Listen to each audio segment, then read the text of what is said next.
ゆっくり、ユニカムガイド。や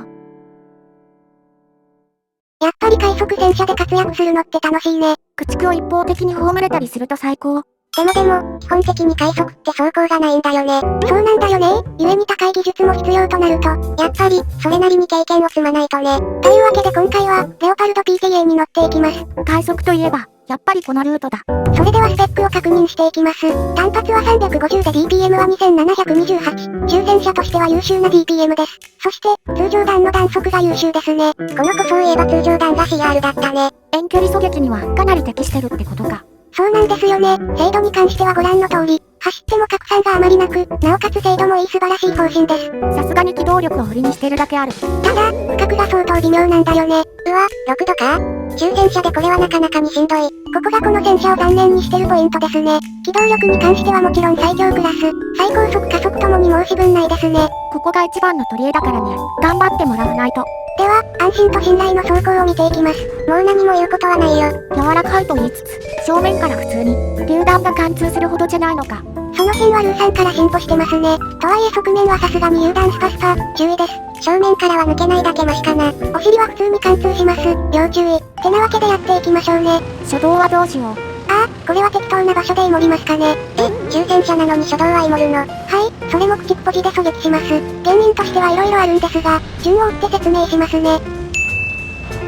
通常であれば、基本的に私は初動ここに行きます。ここ安定して、初動を見れるよね。ではいつも通りここに行った場合を予測してみましょう。まず、対面に来るであろう敵を確認してください。G22 にレオ1、7倍か。この場合、足も深くもあるチーフ10も候補に上がりますけどね。まず、どう考えても対抗できるメンバーではありません。レオ PTA より DPM に優れた格上中戦車2枚と、ヘッシュが使えて、深くも10度取れて頭も硬い7倍です。対して私たちは頭が柔らかい上に深くは6度しか取れない PTA です。そもそも誰も展開してないですし、はっきり言ってただの餌なんですよね。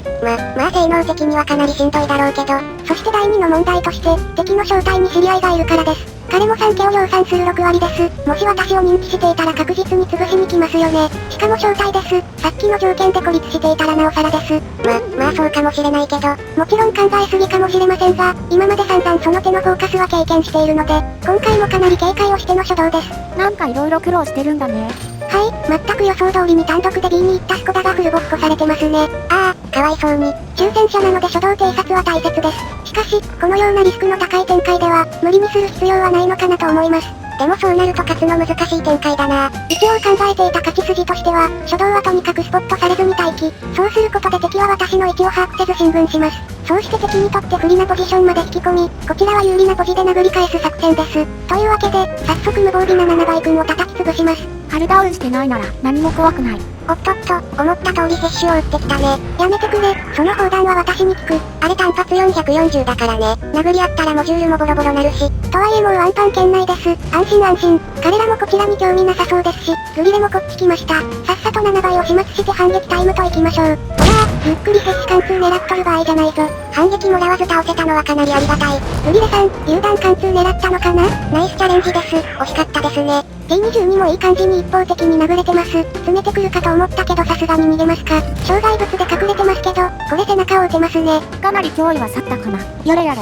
やはり PTA、精度が素晴らしいです。際どい射撃も何事もなく命中してくれます。さて、E100 が詰めてるのでこちらも挟みに行きますよ。一撃入れてくれるとワンパン圏内になってありがたい。オケオケマル水さん。古いんだよなそれ。ゲゲ、バッペンこっち来てるし。この先進むのは無理でしょ。ダメすぎてダメバツリクさんになった。とりあえず単発交換してさらに抵抗できないよう弱らせます。今こそが序盤温存した体力の使い時ですわ。マウスがすごい突撃してきてるんですが。戦況がカオスすぎて理解が追いつかないよ。ビッカーズを助けたい気持ちはありますが、これバッペン見てるしグリレも体力ないんですよね。もう見えませんが、T22 もワンパン圏内じゃないですし、ここは難しいと判断します。単身乗り込んできた男気溢れるマウスからですね。その機動力で中戦車を追い回すのはだいぶ無理があると思うけど、C 拠点もだいぶ英語のヘルスがあるので大丈夫そうです。バッペンがこっちに乗り込んでくるのが怖いです。それまでになんとか処理しておきたい。マンモス狩りみたいな光景。なぜ榴弾が飛んでくるんですかね。グリレさん。もしかして、憶測で物を語るのは良くない。グリレさんは吹っ飛びましたが、E50 は温存できたしここで倒せそうです。ありがとうグリレさん、君のことは試合終わるまで忘れないよ。比較的短い。おお、ついに来ましたね。貴様には特別位対 PTA ミサイルをくれてやりますよ。思ったよりダメージでなかった。結構でかい渋滞してると思ったけど、なんか手越しと対して重さ変わらないっぽいね。手越しのラムダメだと思えば、納得の数字。まあいいです。なぜなら真のミサイルはこれからやってくるので、60トンの巨体が全速力でぶつかる。この戦車は足と精度のみで戦場をひっくり返す、かなり難しい車両です。扱いは難しいですが、乗っていて楽しい車両でもあります。というわけで今回はここまで、ご視聴ありがとうございました。